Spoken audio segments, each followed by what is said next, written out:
नमस्कार। अलवर 24 न्यूज़ में आप सभी का बहुत बहुत स्वागत है। इस वक्त मेरे साथ में एक ऐसी पर्सनैलिटी, एक ऐसा व्यक्तित्व मौजूद है जिन्होंने ज़िंदगी का काफ़ी समय देश सेवा में सेना अधिकारी के रूप में बिताया और सेवानिवृत्ति के बाद अब समाज सेवा और राजनीति में अपनी सेवाएं भी दे रहे हैं। उन्हीं से पूछेंगे बहुत तमाम सवाल, उन्हीं से पूछेंगे। सबसे पहले सर, अलवर 24 न्यूज़ में आपका बहुत बहुत स्वागत है। राम राम सिद्धा साहब, बहुत बहुत धन्यवाद। आपको, आपके चैनल को बहुत शुभकामनाएं, त्यौहार की शुभकामनाएं। आज विजयादशमी का दिन है, बहुत धन्यवाद। मिर्ज़ा साहब, पहला सवाल यह है कि आपने ज़िंदगी का काफ़ी समय सेना में बिताया, एक अधिकारी के रूप में बिताया और मेजर के पद पर आपने सेवाएं दी। सेवानिवृत्ति के बाद में अब आप राजनीति में अपना हाथ आजमा रहे हैं, क्या कहना चाहेंगे? एक बहुत ही बड़ा बदलाव है और जीवन जीने का तरीका बहुत अलग है। जिस तरह के हमें वहाँ पे साथी मिलते हैं, जो ज़रूरतें वहाँ पे हैं, जो ज़रूरतें यहाँ पे हैं, बहुत बहुत ज़्यादा फ़र्क है। एक समानता है जो मैं यकीन से कह सकता हूँ कि क्योंकि मैं भारतीय जनता पार्टी का सिपाही हूँ, क्योंकि मैं हमारे जो संघ का भी मैं एक सेवक हूँ। एक समानता जो है वो है देश सेवा, वो है देश सर्वोपरि की भावना। तो उस नज़रिए से मैं देखूं तो लक्ष्य एक है, लक्ष्य में कोई बदलाव नहीं है, काम करने के तरीके में बदलाव है। जंग लड़ने का मैदान अलग है, हथियार अलग है, तरीका अलग है, पर लक्ष्य है देश सर्वोपरि। आप मेजर पद पर रहे और सेवानिवृत्ति के बाद में इस देश में तमाम बहुत सारी राजनीतिक पार्टियां भी हैं जो अलग अलग तरीके से राजनीति करती हैं, अलग अलग तरीके से काम करती हैं। क्या ऐसे कारण हैं, क्या ऐसी वजह है कि आपने भारतीय जनता पार्टी को ही चुना? इसका जवाब ना आपके पहले सवाल में छुपा हुआ है। दो मूलभूत कारण हैं। पहला, जैसे माननीय मोदी जी कहते हैं, देश सर्वोपरि।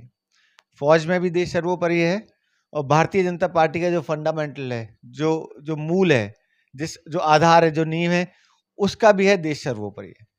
दूसरा कारण है कि मैं फौज में अधिकारी जरूर था, जैसे आपने कहा, पर जो हमारा कार्यशैली थी, जो हमारी पलटन या पूरी फौज का एक वातावरण है, चाहे कोई भी हो, चाहे कितना बड़े भी अधिकारी हो, चाहे कोई भी जवान हो, चाहे जो नया सैनिक है, हम सब मिलकर के वहाँ पे कंधे से कंधा मिलकर के लड़ते हैं। इसी प्रकार भारतीय जनता पार्टी में छोटे से छोटा कार्यकर्ता और शीर्ष नेतृत्व सभी लोग अपने लक्ष्य की तरफ कंधे से कंधा मिलाकर एक साथ लड़ते हैं। ना फौज में कोई बड़ा छोटा है और ना ही भारतीय जनता पार्टी में जो कार्यकर्ता हैं उनमें कोई बड़ा छोटा है। अगर आपकी पृष्ठभूमि को देखा जाए, पारिवारिक पृष्ठभूमि को देखा जाए, तो पृष्ठभूमि आपकी राजनीतिक रही है। आपके दादाजी भी विधायक रहे हैं और चूँकि परिवार का राजनीति से भी एक जुड़ाव रहा है। आपने 2018 में और 2023 में दोनों बार ही आपने टिकट की कोशिश की थी, लेकिन किन्हीं कारणवश सफल नहीं हो पाए। लेकिन उसके बाद भी आपने जिन लोगों को टिकट मिला, उनका कंधे से कंधा मिलाकर आपने भरपूर सहयोग दिया। क्या कहना चाहेंगे? ये जो मैं बचपन से ही एक मान लीजिए शाखाओं में जाता था, जो उसके बाद जो परिवार में मेरे को संस्कार मिले। हम एक निष्ठावान लोग हैं, हम एक ईमानदार लोग हैं। हम अपना खुद का निजी फायदा या निजी स्वार्थ देखने के बजाय जिस संगठन के साथ हम जुड़ गए, जहां हमने अपनी जुबान दे दी, निश्चय है चाहे कुछ भी हो, हम उसके साथ ही रहेंगे। ये नहीं हो सकता कि ठीक है, पार्टी ने अभी मुझे नहीं दिया, इसको हरवा दो, उसको जितवा दो, जो हमारा साथी है उसको टांग लगा के गिरा दो, उसका विरोध करो। ये मेरे खून में नहीं है, ये मेरे जहन में नहीं है, मैं ऐसा सोच भी नहीं सकता। तो बहुत बड़ा कारण यही है, चाहे कुछ भी हो, जिस नाव में मैं बैठ गया मैं उसको डुबोने की कोशिश नहीं कर सकता। अगर देखा जाए तो उपचुनाव में अभी हाल ही में ज़ुबैर साहब के निधन के बाद में सीट खाली हो गई है और उपचुनाव होने वाले हैं। कभी भी तारीख तय हो सकती है। अगर टिकटार्थों की बात करें, प्रत्याशियों की बात करें तो फ़हरिस्त काफ़ी लंबी है। लोगों का एक इस बार मानस भी है कि तीसरा विकल्प लोग तलाश भी रहे हैं। क्या आप खुद को मानते हैं कि आप उन तीसरे विकल्प में शामिल हैं? मेरी मेहनत, मेरी ईमानदारी, लोगों में दिल में मेरे लिए जो प्यार है, मैं जो जनता की सेवा करता आ रहा हूँ, निष्पक्ष होकर के जो मैंने पार्टी का साथ दिया है, चाहे मेरे को टिकट मिला या ना मिला, जो मेरी पारिवारिक पृष्ठभूमि है, जो मेरे सैनिक होने का एक अनुभव है और जो हमारे देश में जवानों के लिए जो प्यार है, जो सम्मान है, बहुत सारे ऐसे कारण हैं कि मुझे ऐसा लगता है कि मैं निश्चित रूप से उस लीग में आता हूँ जो कि भारतीय जनता पार्टी को एक कार्यकर्ता में चाहिए और मैं उस लीग में आता हूँ जो कि जनता को भी मैं विश्वास दिला सकता हूँ कि मैं एक उनकी सेवा करने में समर्थ हूँ। मेजर साहब यदि चूँकि आप सेवाभावी इंसान हैं और यदि पार्टी आपसे प्रभावित होकर के आपको टिकट दे देती है, चूँकि रामगढ़ की जो सीट है बड़ी हॉट सीट मानी जाती है और देखा भी जाए तो काफ़ी हद तक धर्म के नाम पर चुनाव लड़ा जाता है। आप इसको किस नज़र से देखते हैं? दो टूक जवाब दूं, मेरा नजरिया, मेरा धर्म मेरा कर्म, तो कर्म ही धर्म। जब मैं फौज में गया था, मेरा धर्म था कि मैं अपने देश की सेवा के लिए चाहे मेरे को अपनी जान की बाजी लगानी पड़े, मैं लगाऊंगा।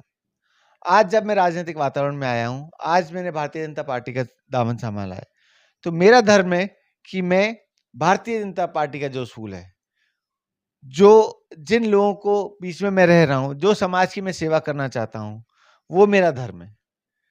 मेरा धर्म हिंदू में बाय बर्थ जरूर हूं और जैसे अंग्रेजी में एक कहावत है कि और मैं उस इस कहावत को बहुत बहुत दिल से मानता हूं कि there is no better way to die than to die for the temples of your gods and ashes of your fathers.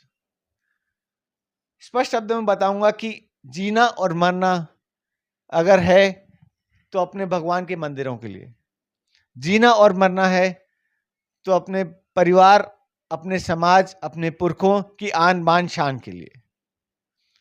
तो मेरे लिए वो मेरा धर्म बन जाता है, मेरा कर्म, मेरा धर्म। मैं इसमें ज्यादा गहराई में नहीं घुसता हूं कि हिंदू है, मुसलमान है, सिख है, ईसाई है। मैं सबसे पहले एक भारतीय हूं और मैं हिंदू हूं। एक और बात स्पष्ट करूंगा इसमें,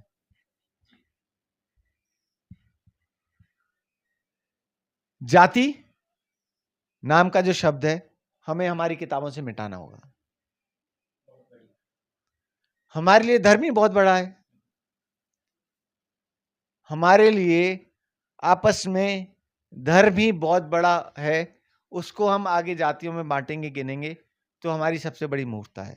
अब वो समझ जमाना चले गया कि एक एक में कोई कवि की मेरे को इतनी अच्छी कविता कहनी नहीं आती, पर मेरे को उनके भावार्थ और उनका मतलब याद है कि अगर भगवान भी चाहे ऊपर से इंसान के जो अब पैदा करते हैं भगवान बीज डालना, तो व्यवस्था ऐसी बनी हुई है कि वो बीज भी जाति की क्यारियों में गिरेगा। मेजर साहब हम भी रामगढ़ के कई जगहों पर, कई गाँव में गए तो वहाँ पर एक जो नारा है लोगों की तरफ से भी लगा है कि बाहरी भगाओ और बागी हटाओ। ये बागी हटाओ, बाहरी भगाओ पर क्या कहना चाहेंगे? देखिए, ये जनता की आवाज है, जनता का मन है। मैं आपकी इस बात से सहमत हूं, ठीक है। अब पर मैं इसमें कुछ कहूं इतना मैं सक्षम नहीं हूं। ये हमारे शीर्ष नेतृत्व का फैसला है।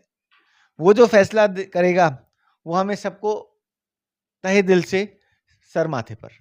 एक और प्रश्न करना चाहेंगे क्योंकि जो सेना है वो डिसिप्लिन, अनुशासन के लिए जानी जाती है। आपका राजनीति में आना राजनीति के लिए कितना फायदेमंद साबित हो सकता है? देखिए, जब मैं राजनीति में आने लगा, ठीक है, तो मेरे बहुत साथियों ने बोला कि क्या भारतीय राजनीति का तौर तरीका एक सीधे साधे सच्चे ईमानदार मेहनती फौजी को सूट करेगा या नहीं करेगा। उसका कारण यह है कि जो राजनीति का दृश्य उन्होंने देखा है, जो राजनीति एक नेता का उनके दिमाग में एक चित्र है, वो बड़ा स्वाभाविक चित्र है। मैंने जो राजनीति देखी है, मैंने मेरे बाबा साहब चौधरी नत्थी सिंह जी, उनकी राजनीति देखी है। मैंने जो राजनीति देखी है, माननीय मोदी जी की राजनीति देखी है। मैंने जो राजनीति देखी है, भारतीय जनता पार्टी की राजनीति देखी है, जिसमें एक छोटे से कार्यकर्ता को भी हम शीर्ष पे बिठा देते हैं। मेरे को पूरा यकीन है कि आप उस बात से सहमत होंगे। मेरा प्रयास ये रहेगा कि राजनीति का जो एक वातावरण लोगों के मन में है, मैं उसको, जो मेरे जीवन के असूल हैं, जो हैं ईमानदारी, वफादारी और शराफत। मेरे जीवन में कार्य करने का जो उसूल है, वो ईमानदारी है, वो वफादारी है और वो शराफत है। ईमानदारी अपने कार्य से, अपने कर्म से। वफादारी उस समाज से, उस पार्टी से, उस संविधान से जिसको मैं अपने सर माथे पे रखता हूं।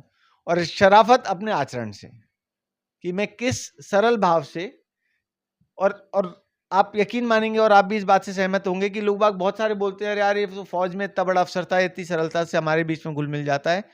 वो एक व्यवहार है। तो मेरे को पूरा यकीन है कि मेरे जो जीवन के असूल हैं, जो मेरे कर्म के असूल हैं, उनके बल पे मैं बड़े आसानी से कम से कम रामगढ़ के राजनीतिक वातावरण है, उसको मैं बदलाव ला सकूंगा। एक आखिरी सवाल है, टिकटार्थियों की सूची में आपका नाम बहुत आगे गिना जा रहा है। जिस प्रकार से हमने लोगों का मानस पढ़ा, तो लोग ये भी मान रहे हैं कि इस बार आपका टिकट लगभग संभवतः हो सकता है इस बार आपको मिले। ये लोगों की बड़ी मंशा है। अब आपको टिकट किस आधार पर मिल सकता है या मिले? भाई साहब, टिकट मिलने के पार्टियों के बहुत सारे आधार हैं। उसमें मैं गिनूं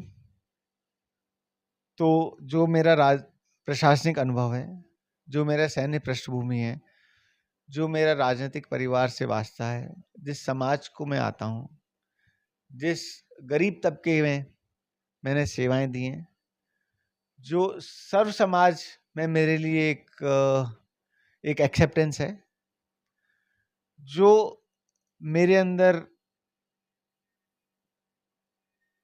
एक फिट है, जो कि भारतीय जनता पार्टी का मैं एक मामूली सा कार्यकर्ता हूं। मेरे को लगता है बहुत सारे कारण ऐसे हैं जिनकी वजह से पार्टी और शीर्ष नेतृत्व को मेरे पे एक नज़र डालनी चाहिए। अब आखिरी सवाल यह है कि तमाम जो आपके वोटर्स हैं और तमाम जो आपके चाहने वाले हैं, ख़ास तौर से युवा वर्ग भी आपको बहुत ज़्यादा चाहता है। युवा वर्ग एक काफ़ी संख्या बल आपको बहुत ज़्यादा पसंद करता है। युवाओं के लिए क्या कहना चाहेंगे? क्योंकि मैं एक फौजी हूँ, हमें सीधा बताया जाता है कि अपने अधिकार बाद में गिनो, पहले अपना जो आपका कर्तव्य है उस पे नज़र मारो। आज हमारे युवा साथियों को अनुशासन की आवश्यकता है, नशे से दूर रहने की आवश्यकता है, स्वरोजगार की आवश्यकता है, क्योंकि आज का जो वातावरण है, जो हमारे देश की जनसंख्या है, जो हम एक ग्लोबल पावर बनने जा रहे हैं, उसके अंदर सिर्फ और सिर्फ सरकारी नौकरी ही एक व्यवस्था नहीं है, स्वरोजगार भी एक व्यवस्था है। चाहे वो हमारे पुश्तैनी काम हो, चाहे मैं जो मेरे हाथ से कम करने वाले काम है, उस पे हमें ध्यान देना पड़ेगा। उसके आधार पर एक मजबूत समाज, एक मजबूत देश का हम निर्माण कर सकते हैं। बहुत-बहुत शुक्रिया। ये थे मेरे साथ में मेजर धीर सिंह, जिन्होंने तमाम सवालों का बखूबी और बेहतरीन तरीके से जवाब दिया और सेना के बड़े अधिकारी रहे हैं। जो जीवन की जो पृष्ठभूमि है, परिवार की जो पृष्ठभूमि है, वो राजनीति की रही है और लगातार 2 बार 2018 और 2023 में भी रामगढ़ से टिकट के लिए इन्होंने जोर आजमाइश की। वो बात अलग है कि किन्हीं कारणवश टिकट नहीं मिल पाए, लेकिन आज भी ये पूरी तरीके से पार्टी के प्रति अपना समर्पित भाव रखते हैं। कैमरामैन मिनसर के साथ में मैं आपका साथी कवि सदाराम इजाज़त चाहूँगा अलवर 24 न्यूज़ के साथ में। शुक्रिया, धन्यवाद।